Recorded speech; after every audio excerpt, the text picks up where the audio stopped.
अभिनव झा की इस अनोखी कक्षा में आपका फिर से एक बार स्वागत है। हम लोग चैप्टर नंबर 1 का फास्ट ट्रैक रिवीजन देख रहे थे। इसमें हम लोगों ने sample area of GRC review तक देखा था। जीआरसी रिव्यू करना है कौन कौन से सैंपल एरिया को इंटरनल ऑडिटर के द्वारा, जिसमें हम लोगों ने देखा था स्टेट गवर्नमेंट, ईएमआई, पीईआरए, ऐसे देखा था। स्कोप एक सिंपल एरिया था। उसके बाद हम लोगों ने गवर्नेंस देखे थे और गवर्नेंस में ऑब्जेक्टिव करके 4 पॉइंट देखा था हम लोगों ने। उसके बाद हम लोगों ने देखा था इवेलुएट करना है इंटरप्राइज इथिक्स को। फिर रिस्क मैनेजमेंट के बारे में देखा था। यहाँ से रिस्क की कहानी शुरू होती है और लास्ट तक रिस्क की कहानी जाती है। तो यहाँ पर हम लोगों ने इसके बाद इंटरप्रिटेशन देखा था। इंटरप्रिटेशन जो था वो रिस्क मैनेजमेंट के रिस्पेक्ट में था कि जो उसको कंसिडर करना है, ठीक है। तो इसमें हम लोगों ने देखा था कि इंटरनल ऑडिटर को यहाँ पर कैसे मानेंगे कि रिजल्ट इफेक्टिव होगा, यानी कि कुछ बातों का असेसमेंट करना था। 4 पॉइंट यहाँ पर हम लोगों ने देखे थे। उसके बाद हम लोगों ने देखा था प्रोसेस ऑफ रिस्क मैनेजमेंट। फिर देखा था evaluate risk exposure. Risk exposure को इवेलुएट करने में हम लोगों ने देखा था कुछ फैक्टर्स के बारे में, जहां पर ऑडिट REAL हम लोगों ने देखा था। फिर review fraud and fraud risk, adequacy of management process, इन सब की चीज़ों के बारे में हमने चर्चा करी थी। अब हम लोग बात करते हैं sample area of review of assessing and managing risk. आपको अगर असेसमेंट करना है और मैनेज करना है रिस्क का, तो कौन कौन से सैंपल एरिया होने चाहिए उसके बारे में जायजा देता है। यहाँ पर आपको किस चीज़ का रिव्यू करना था, तो जीआरसी का रिव्यू करना था, ठीक है, ना कि रिस्क का रिव्यू करना था। इंटरनल ऑडिटर को जीआरसी का, गवर्नेंस रिस्क एंड कंप्लाइंस का। लेकिन यहाँ पर क्या है, असेसमेंट एंड मैनेजमेंट रिस्क का करना है। उसके लिए कौन सा किसी एरिया को रिव्यू करोगे, ठीक है। तो रिस्क जो होते हैं उसके मैक्सिमम पॉसिबल एरिया को आपको आइडेंटिफाई किया गया है या नहीं किया गया है। रिस्क में प्रॉपर कंट्रोल लगाया गया है कि नहीं किया लगाया गया है, ठीक है। इन सब चीज़ों को हम लोगों को जानना है और इस बात के लिए हम लोगों को कुछ स्पेसिफिक एरियाज को हम लोगों को क्या करना है, तो रिव्यू करना है। इसके लिए कुछ स्पेसिफिक एरिया का सैंपल दिया गया है। पहला बोलता है ओनरशिप एंड अकाउंटेबिलिटी, यानी कि रिस्क मैनेजमेंट में कौन रिस्पॉन्सिबल है, किसकी क्या रिस्पॉन्सिबिलिटी है। अगर कोविड-5 है तो RACI चार्ट के थ्रू डिफाइन होनी चाहिए और कौन जिम्मेदार होगा, कौन अकाउंटेबल होगा। उसके बाद various kind of IT related risk, जो हमारा IT रिस्क है, जिस हिसाब का हम टेक्नोलॉजी यूज़ कर रहे हैं उस हिसाब की क्या हमारी सिक्योरिटी है।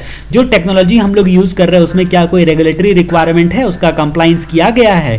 तो various kind of IT related risk. उसके बाद टॉलरेंस प्रोफाइल के बारे में हमें देखना है, मतलब ओके है तेरा प्लान, ओके है तेरा प्लान, तो ये सैंपल एरिया है आपका। ओके हम लोगों ने देख लिया, ownership and accountability, various kind of IT related risk, और तेरा का TRA, ठीक है। तो टॉलरेंस प्रोफाइल, तो यहाँ पर हम लोगों को डिफाइन करना है कि क्या टॉलरेंस प्रोफाइल है, कितना हद तक हम लोग टॉलरेट कर पाएंगे, क्या कंडीशन है टॉलरेट करने का।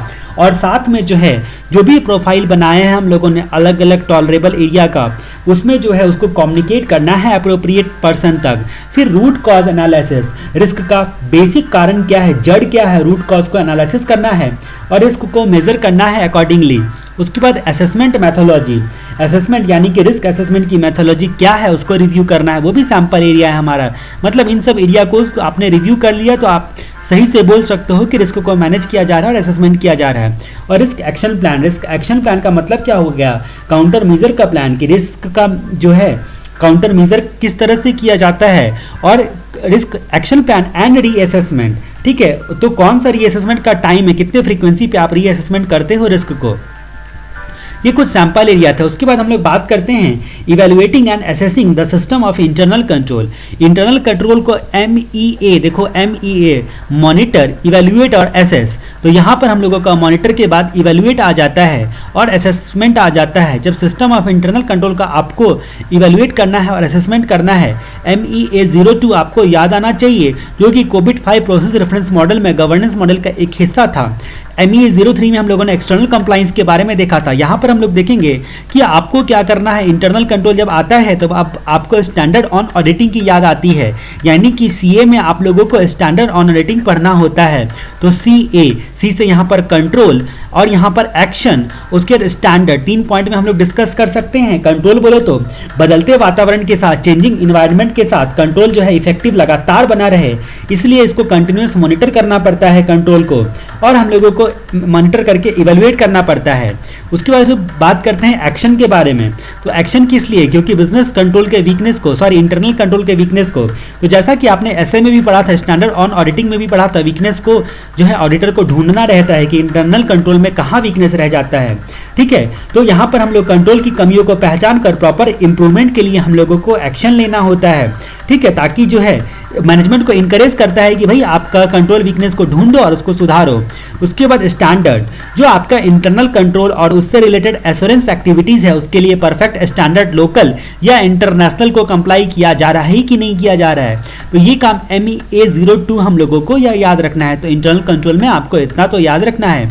उसके बाद हम लोग बात करते हैं की management practices, assessment and evaluating the system of internal control. तो जैसा कि मैंने कहा था, कई बार की गवर्नेंस प्रैक्टिस है, उसके बाद की मैनेजमेंट प्रैक्टिसेस हैं, और उसके बाद जो है की मैट्रिक्स है, इसमें कंफ्यूजन हो जाता है।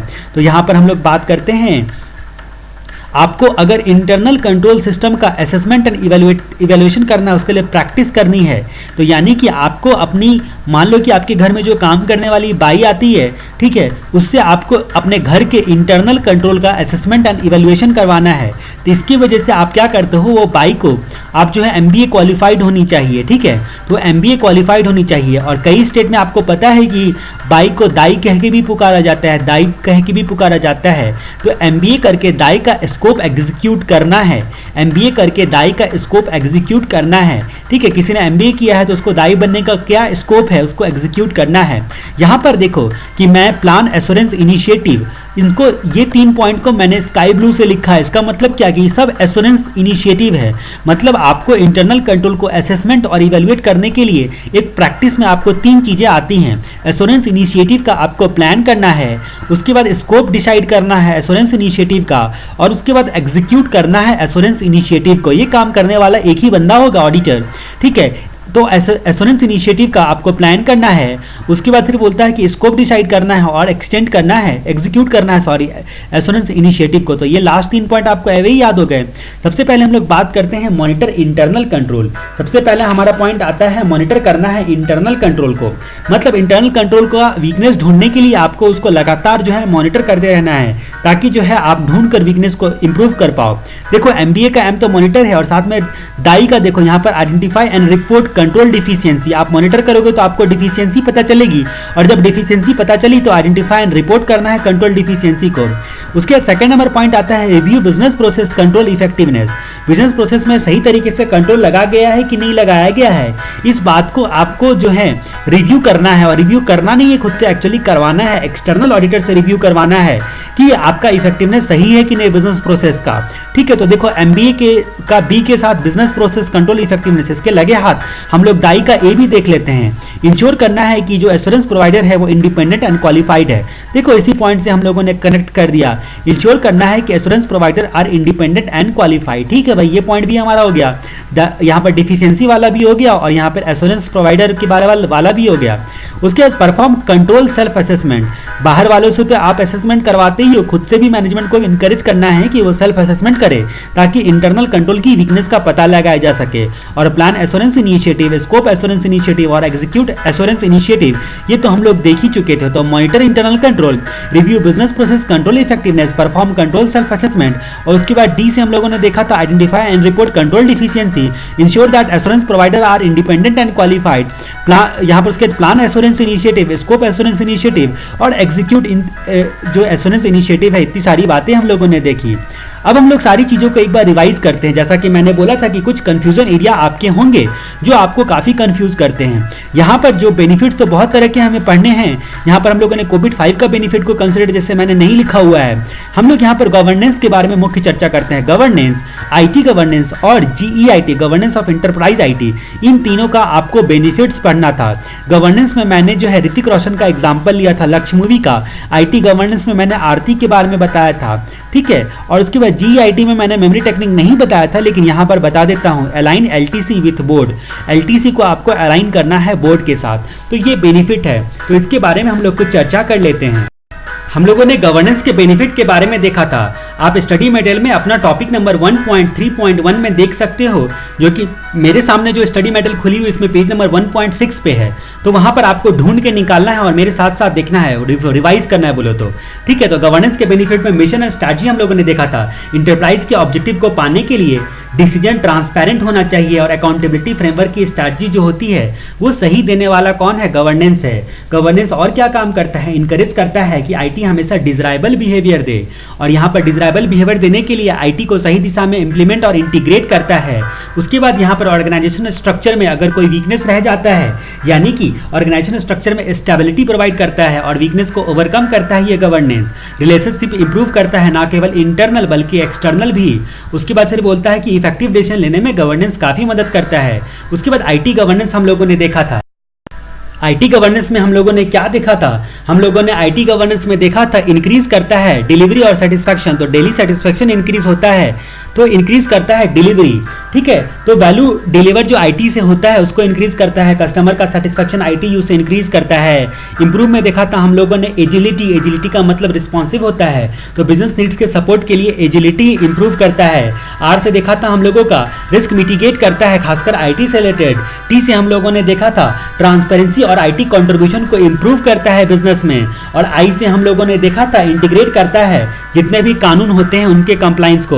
उसके बाद हम लोगों ने देखा था बेटर कॉस्ट परफॉर्मेंस देता है, इनेबलर फॉर चेंज होता है, ना कि इनहिबिटर यानी कि रुकावट नहीं होता है।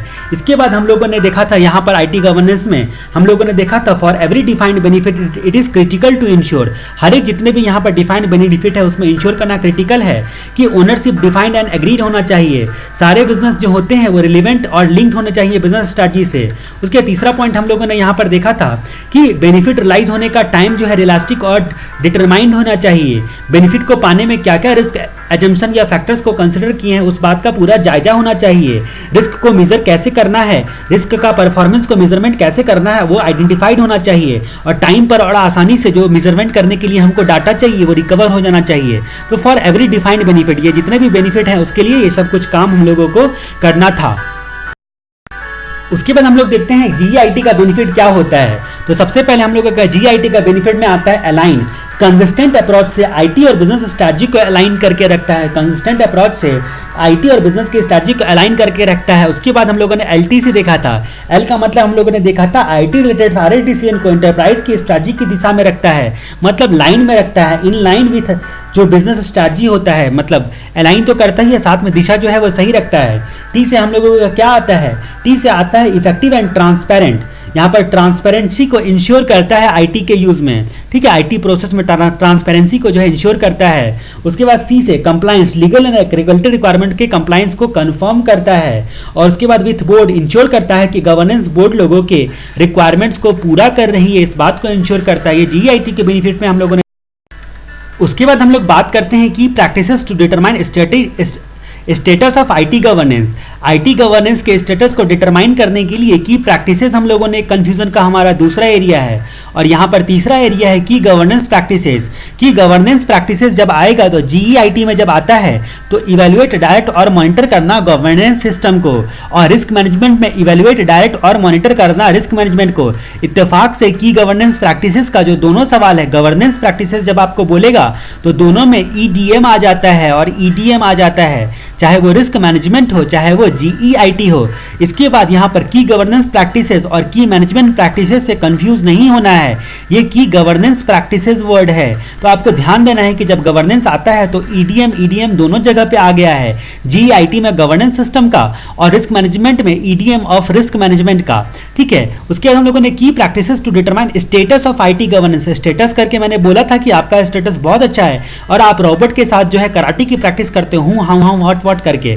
ठीक है, तो हु से हम लोगों ने देखा था, हम लोगों का सबसे पहला था कि कौन डिसीजन को डायरेक्ट कंट्रोल और एग्जीक्यूट करता है। उसके बाद हाउ, कैसे डिसीजन लेना है, कैसे डिसीजन के एक्सेप्शन को हैंडल करना है, और कोई भी रिजल्ट अगर डिसीजन से हमारे फेवरेबल नहीं है यानी कि रिजल्ट को कैसे मॉनिटर और इवेलुएट करना है।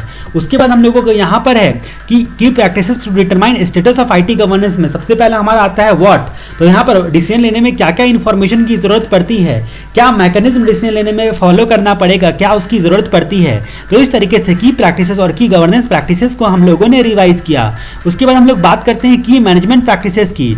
यहाँ पर हम लोगों को की मैनेजमेंट प्रैक्टिसेस में बहुत सारे आ गए, लेकिन इससे पहले हम लोग एक देखते हैं best practices for corporate governance. Corporate governance, best practices of corporate governance, जिसमें हम लोगों ने मैड के बारे में देखा था। हायरार्की मैड, स्ट्रॉन्ग लोगों के हायरार्की मैड को स्पेशल मॉनिटर करना पड़ेगा और ताकि इंफॉर्मेशन फ्लो आपके दिमाग का अच्छे से हो सके।